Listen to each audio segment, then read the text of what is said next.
Welcome to the first tutorial in teaching you to program in C#. Over the course of these videos you will learn all aspects of the C# programming language.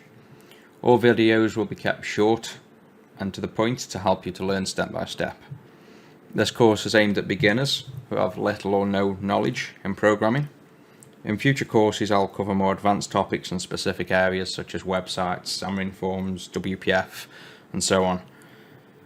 In this tutorial we'll be going over installing Visual Studio, creating a console application, looking at the program structure, having a quick look at variable types, and reading in some console text and outputting some to the window.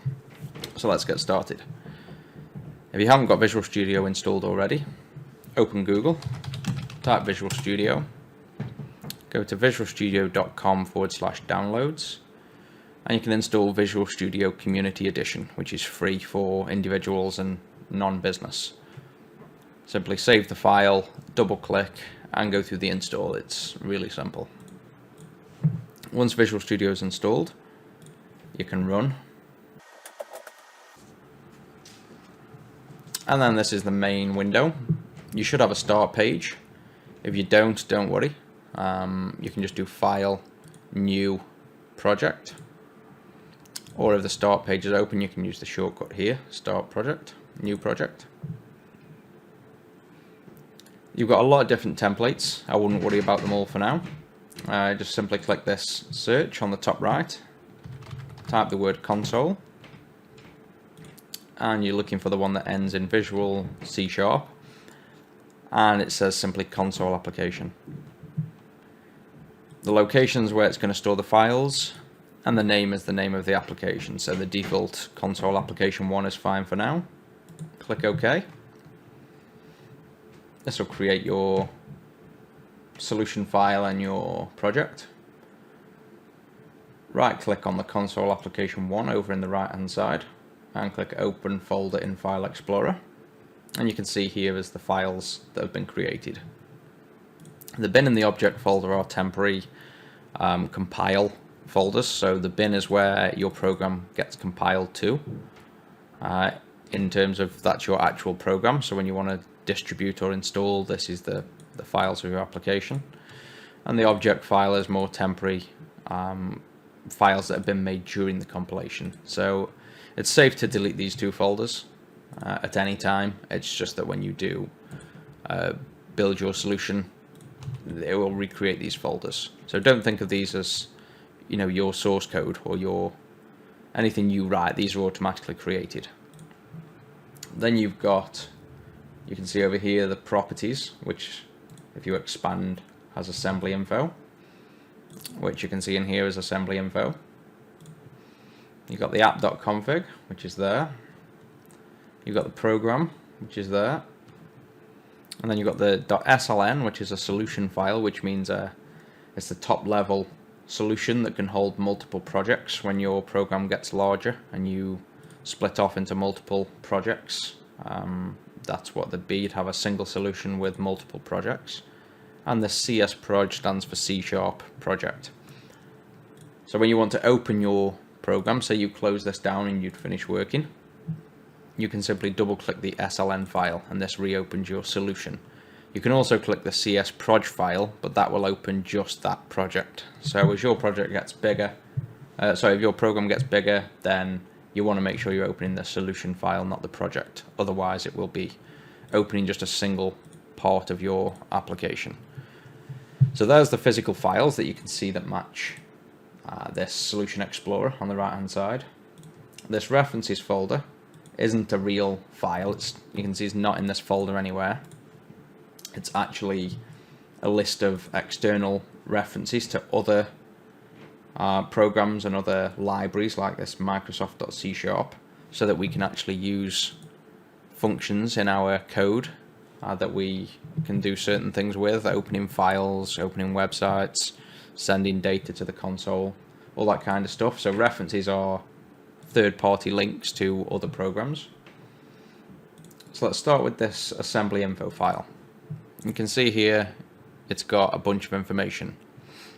The parts you're concerned about are in red, and primarily this group here and these two here. So this is the version number of your product, and this is general information. If you go to build and build solution, you can see down here it says build successful, one succeeded. If you then right click over here and open folder in File Explorer, go to bin, debug, and you can see here's the output program. This is your actual program. If you right click properties, details, you see this information matches here. So you've got your name, your description, your name's your title, your description, version number, all that information's here. So you basically want to populate this with your company or personal information. You don't have to, but it's a nice thing to do. Then you have your app.config. We're not going to worry about that right now. That basically tells the console application to use a specific version of the .NET framework. And then you've got your program.cs. Now, with this being a console application, and that being effectively a program that runs in the command prompt, so it runs in this window, you only have a single entry point into the application, and it's called static void main. So anything in here, the program will run, it will start here, and it will run to here, in between these brackets. Once it's finished here, the program will close. So if we click start right now, you'll just briefly see the black screen appear and disappear. And that's because it's ran here, there's nothing to do, and then it's closed the program. So let's quickly stop that. Let's type console with a capital C .read line, which will wait until we press the enter key. So now the program will start, the black screen will open here, then it'll hit this line, and then it will be stuck on this line until we press enter, because we've said read line. So it's going to read everything we type until we press the word enter. And then once it hits here, it will close. So if we click start or press F5, you can see it's now opened and it stayed open. So we type something and then we press enter, it's then closed. So your console application will always come in at this main function. It will run the code that's in here and then it will close. So that's what's happening. So let's go over this file. These using statements, they are shortcuts if we want to use certain things that are in the references to like Microsoft C#, System Core, all parts of the .NET framework. So one of them that we've just used is the console. As you can see, it's system.console, which means it's in this system file, which is in program files, reference assemblies, .NET framework.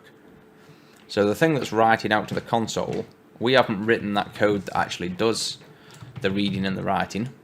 These are functions that Microsoft have written that allow us to do it nice and easy. So in order to write to the screen, we can simply say write line, hello world, and if we press F5 to run, we'll also need to do a console.read line just to allow that window to stay open. You can see we've now written to the screen. So this has helped us to write to the screen by simply calling an existing function in this system reference. So the point of this using, as you can see, it's now gone black because we are actually making use of it here, is so we don't have to type the full name of the function, which is system.console. So because we've done using and then the word system, anything inside this system namespace can be typed directly in this class without having to type the word system. So system dot, and then you can see console. So if we were to delete all these usings, the program is still capable of running, but now you can see it can't find console. We have to type system.console because that's the fully qualified name. So the point of the using statements is so that your code is cleaner, shorter, and you don't get naming conflicts. If we create something called console in this class as well, we can happily use it because our namespace is different. So just think of right now as the using statements as a shortcut, if you will. Things that you can then write cleaner and shorter because the same using. A namespace is part of what we've typed here. So you can see namespace system. This namespace is our namespace. So this is our program. So this name, this class program, is inside the console application 1 namespace, which means for other parts of the program to use it, if they aren't in this namespace, they have to do using and then console application 1 in order to type the word program. Otherwise, they'd have to type console application 1.program. So these two are in somewhat related. Again, not critical right now, just a quick overview. Then you come to this, a class. Now a class is just a collection of objects, a collection of functions, variables, a lot of stuff you haven't gone over yet. So just think of this class as a group, if you will, a collection. And that's all we'll say on this in this tutorial. This here is a function. So you can tell it's a function because it has what's called a return type here, which is void, which means it's returning nothing. So the thing that calls this function won't get anything back. It's not returning anything. Then you have the function name. Then you have brackets, and inside the brackets we have parameters, which are things that get passed into the function. So you see this console.writeLine. This is a function, just like our main. It's inside the system.console class. Then the parameters, if you open a bracket, you can see the parameter. If we flick through, because you can see there's 19 different parameters, you'll see there a string value. So how we've got a string and then this square brackets means array, means multiple strings. This has just one string. So this console.writeLine is expecting a single string, which is text. It's a human readable text, if you will, for the most part. So it's expecting us to pass in a string. And then inside that writeLine function, the console code goes and outputs this string to the screen for us. You can see there it says void console writeLine, so it's also returning nothing. So we're expecting nothing back. It will simply do its job and return. And then this word static means that this function is a single function. Static is there's only one of it. So there is no more than one of this. If you were to create multiple classes of this program, then this main function would not be inside there. This is a single function. There is no multiple versions. Let's give you a quick example of that. So if I make another class B, I don't expect you to understand this code, it's just to show you the point. And then if we did a program A as a new program, and you can see it's prefixed our console application 1.program namespace by default. You can actually remove that because we are in the same namespace. And then if we do another one and call it B, we've now created two versions of this class. If we access the functions inside of this class, the information contained in that program group with a dot, you can see the function isn't there because it's static. So it won't exist inside instances of the program. Whereas if we create a new function, which isn't static, and we put the keyword public in front so that it's visible, you can do a dot, and you can see we've got main2. We can actually see that. So this gets created, because it's not static, it gets created with every program. So A contains a main2 and B contains a main2, the two different instances of that function. So the static means that it's a single function. And in order to access that function, you need to simply type the name of the program, and in this case it would have to be public in order to see it from anywhere outside of itself. You could then see main, so you could then access this function. So the difference here is we've created what's called a variable of type program called A, and it's a new instance, so it's a copy of this entire class.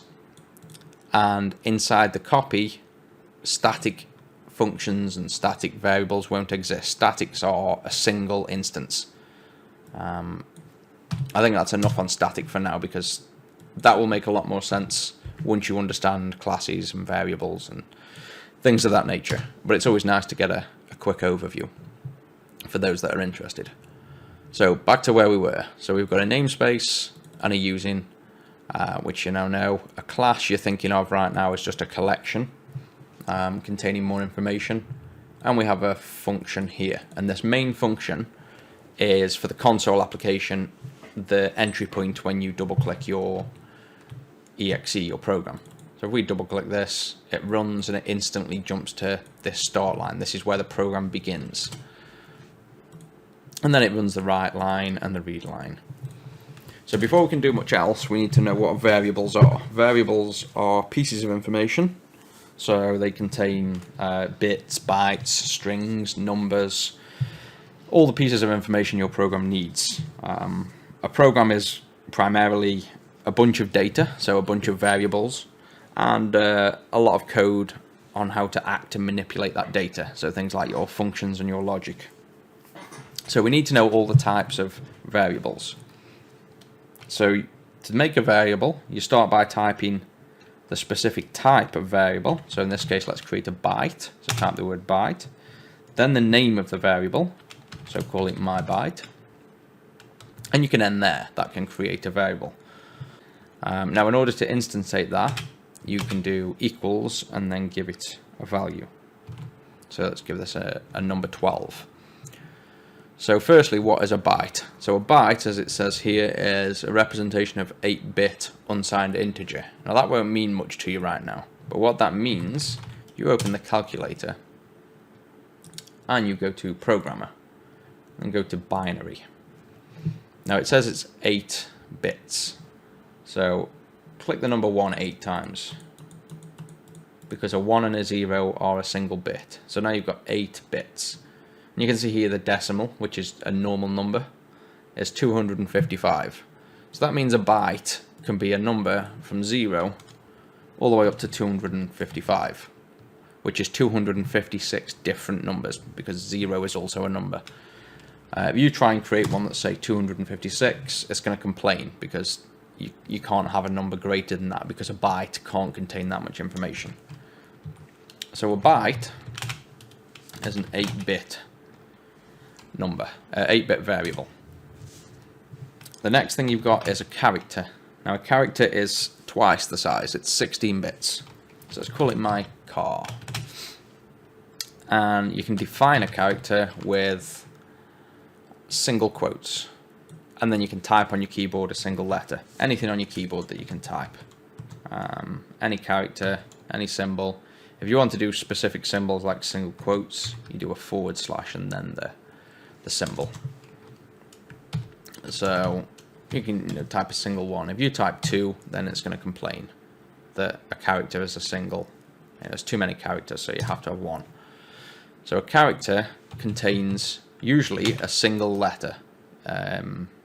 Like this string here, hello world, would be 1, 2, 3, 4, 5, 6, 7, 8, 9, 10, 11 characters plus a null terminator, so it'd be 12 characters long. Don't worry again too much about what you do with these right now. Just think about the types and in general what they are. So a byte is a number between 0 and 255. A character is still a number. It's a 16-bit, so everything in a variable is a number. Everything is zeros and ones. So a character is 16 bits. So 16 bits is effectively a number between 0 and 65,535. So when you're typing the number 2, that's a specific number. So I think off the top of my head, say the number A, I think maybe capitalized, is like the number 65. You can find that out by typing ASCII table into Google. And then you'll realize that every letter on your keyboard is effectively just a specific number. So the number 65, I believe, is A, and then 66 is B. Things like that. So again, 16 bits, you can define them with single quotes, and then you can physically write the letter A, but you could also just write a number as well. and in this case we just have to cast to tell Visual Studio that we're expecting a character. Then you have a short. Now a short is 16 bits again, but this time it's just it's expecting a number by default. So you see in the character, even though we can type a number, it goes red. We have to explicitly cast using this brackets and then the type char to tell Visual Studio that we are actually expecting a character. We're just defining it with a number. Whereas a short is already expecting to be a number, so we can just type 65. So even though these two variables can store the exact same piece of information, they are defined differently, and that's all to help you when you're programming to understand by looking at what you're typing and by looking at what type of variable something is to what piece of information you're expecting. So if it's a character, you're expecting it to be typically letters. If it's a short, you're expecting it to be a number. The next up is int, which stands for integer, which is whole number. Let's give this a better name. My short. You'll also notice on the right side where I'm putting 2 forward slashes and everything goes green. This is a comment in code. So this is a human readable comment just for your own reading. This won't go into code. This won't be compiled. It's purely something you type in order to help understand the code you've written. So let's do int my int.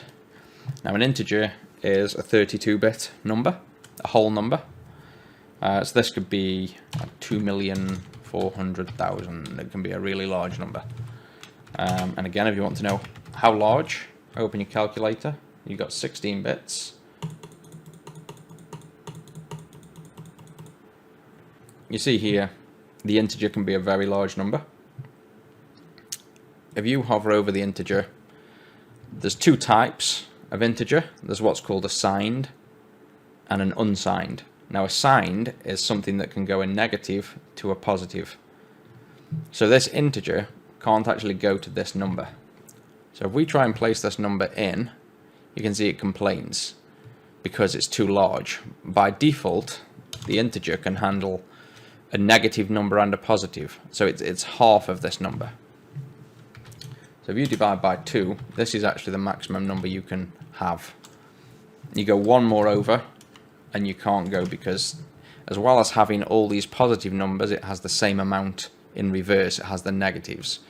If you want to define the large number, if you're storing some really large information, you can do a uint, which stands for unsigned, as in there's no minus sign. So you have to store whole numbers, positive whole numbers only. So my uint can be this really large number. So the same size, but this can store higher numbers but no negatives, and this can store, for example, a negative number. The reason for that, if you're interested, is, as the name suggests, unsigned. One of the pieces of information has to be this sign. So part of these 32 bits has to be used to store whether it's negative or positive. So you lose a bit of information, which means you've halved the amount of information you can store. Then you have partial numbers. So you have a float, and a float can be 1.2345. And we end it with a lowercase f because by default, when you explicitly type a number, Visual Studio wants to create what's called a double, which is twice the precision, which is 64 bits. So a lowercase f, we define a float, and a float is 32 bits, just like an integer, same size of information. However, it stores floating point numbers. So you can't store, a huge number. You can just store a very precise number. They've all got the different uses that you'll come to see the more you learn. A double is, again, the same. It's a floating point number. It's a decimal place with precision after. But this time it's 64 bits, so it's got a lot of information. And then finally on the number side, there's a decimal. and this is a really large number. This is a very high precision floating point number. So you can have a lot of digits after the number. And this has 128 bits of information per variable. And again here it's trying to cast it to a double, so we have to explicitly state that we are creating a decimal. And then we have a few more. As you see here, we've got hello world. This hello world is actually a variable. In terms of it's a string. So a string is, again, you can think of it for the most part as text that you write. So hello world. Strictly, a string is actually a class, it's not a variable. So it's a collection of characters. But it usually is referred to as a variable because it's so widely used. And then lastly we have a boolean, which is a true or false. So it can literally be true or it can be false, and that's the only things it can be. Now all these will come into play in the next video. We'll get to use these as we go, and you'll see how all this comes together, the reasons for why you need all these types of variables. But this is just a general overview of the variables. So we'll leave that there just so you can see them. And I think that's where we'll end this tutorial. And the next video we'll go straight into a console application that reads some information from the user, creates some variables, does some calculations, and outputs some information. So stay tuned.